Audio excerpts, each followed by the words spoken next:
وہ ساری چیزیں اپنی جگہ پہ، لیکن اگر ایک دن بھی توہین کر دیں تو وہ جملہ بھولتا ہی نہیں۔ جو توہین ہوتی ہے نا، بے ادبی، یہ معاشرے میں بے سکونی پیدا کر دیتی، اس سے لوگ پریشان ہوتے ہیں، تکلیف میں آتے ہیں۔ آپ دیکھ لیں، بیوی کئی دفعہ خامن سے کہتی ہے کہ تو خرچہ تھوڑا دیا کر، لیکن میرے ماں باپ کو گالی نہ دیا کر، وہ چیز مجھے تکلیف دیتی ہے۔ شوہر بھی بیوی سے کہتا ہے کہ تو روٹی نہ بھی پکائے گی تو ہوٹل سے کھا لوں گا، اور تو کپڑے نہ بھی دھوئے گی تو دھوبی سے دھلوا لوں گا، پر میری ماں کی عزت کیا کر، میرے باپ کا احترام کر۔ یعنی بے ادبی بے سکونی پیدا، میری بات کی سمجھ آ گئی آپ حضرات؟ بے ادبی بے سکونی پیدا کرتی، اور ادب کیا کرتا ہے؟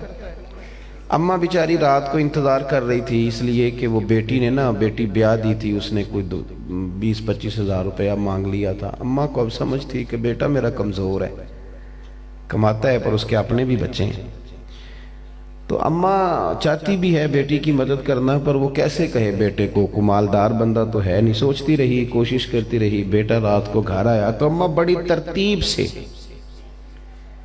مرتب کر کے، سوچ سمجھ کے، جھجک کے، ناپ تول کے جملے بولنے لگی۔ اس نے کہا بیٹا، دل تو میرا نہیں کرتا، تیری آمدن سے، تیرے اخراجات سے، تیری مشقت سے میں بڑی اچھی طرح آگاہ ہوں، لیکن تیری بہن کو کچھ تھوڑی ضرورت پڑ گئی ہے، میرا دل نہیں کر رہا۔ اماں نے بات کی، بیٹا اٹھ کے قریب چلا گیا، اس نے جا کے ماں کے ہاتھ کو بوسہ دیا۔ اس نے کہا ماں میری بات سن، مجھے نہ ڈر ڈر کے نہ کہا کر، مجھے حکم کیا کر۔ اور اماں یہ تو 20-25 ہزار کی بات ہے، جان مال حاضر ہے تیرے لیے۔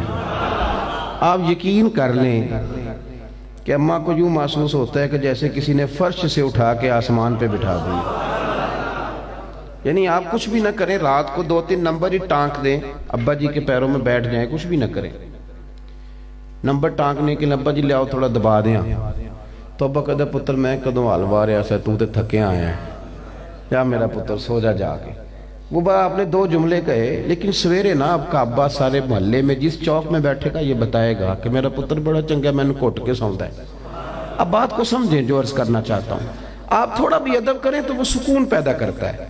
یعنی آپ نے PhD کر لی، آپ شیخ الفقہ ہو گئے، تو جس استاد سے آپ نے پرائمری میں پڑھا تھا، بے شک اس کی تعلیم میٹرک PTC ہے، لیکن اگر کبھی وہ آپ کو سائیکل پہ جاتا مل گیا اور آپ بہت بڑی پجاروں میں تھے اور آپ نے پجاروں کو بریک لگائی اور نیچے اتر کے استاد جی کو سلام کیا، تو پھر وہ استاد سائیکل پہ نہیں ہے، پھر تو اسے محسوس ہوتا ہے کہ دنیا کی سب سے عزت والی سواری پہ سوار ہو گیا۔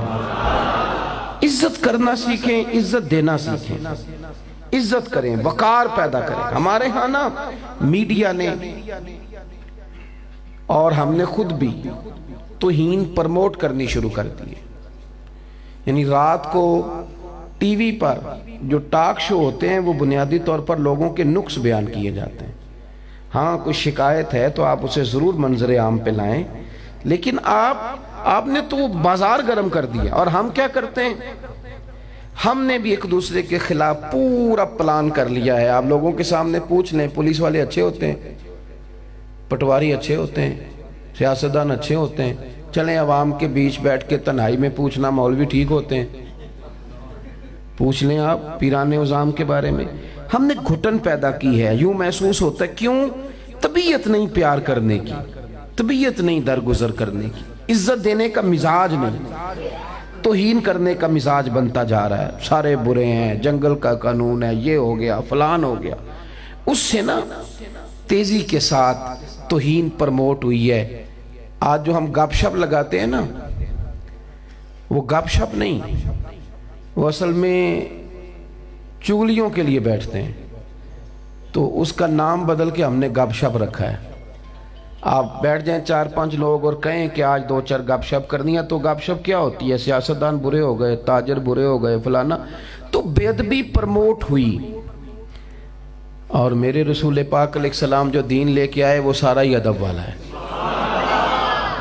وہ سارا دین ہی ادب والا۔ اور ادب کو آپ کی عبادت کا، آپ کے تقوی کا، آپ کی تسبیح کا، آپ کی تلاوت کا، آپ کے صدقے کا، آپ کی خیرات کا ادب محافظ ہے، ادب حفاظت کرتا ہے. بولے نہیں جی بڑی مہربانی، بولے نہیں.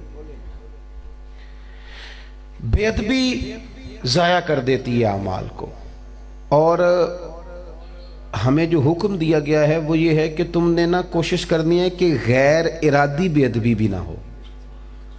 یعنی ارادہ تن تو کرنا بہت بڑا جرم ہے نا، غیر ارادی بھی بے ادبی حکم دیا گیا ہمیں. میں قرآن و سنت کا مفہوم عرض کر رہا ہوں. حضرت ثابت بن قیس بن شماس انصاری رضی اللہ تعالیٰ عنہ انہیں سکل سماعت کا عارضہ تھا، یعنی تھوڑا اونچا سنتے تھے. جو آدمی تھوڑا اونچا سنتا ہے وہ مزاجن اونچا بولتا ہے. اس کا خیال ہوتا ہے چونکہ خود نہیں اسے سن رہا تو سمجھتا ہے شاید دوسرے بھی اونچا ہی سنتے ہوں گے. تو یہ جب حضور کی بارگاہ میں آتے اور کوئی سوال کرتے تو تھوڑا اونچا بولتے. آپ میری بات کو سمجھیں، آپ نے علماء سے یہ بات سنی ہے لیکن اس کی ذرا گہرائی میں، یعنی کچھ بھی نہیں وہ کرتے، وہ ادب سے بیٹھے. انہوں نے کوئی غلط جملہ نہیں استعمال کیا. پھر غور کریں کیا عرض کر رہا ہوں. ایک ہمارے ہاں تو لوگ بڑے بڑے سخت جملے کہہ دیتے ہیں نا، اور تیزی میں بولتے ہیں تو اللہ جانے کیا کچھ کہہ جاتے ہیں.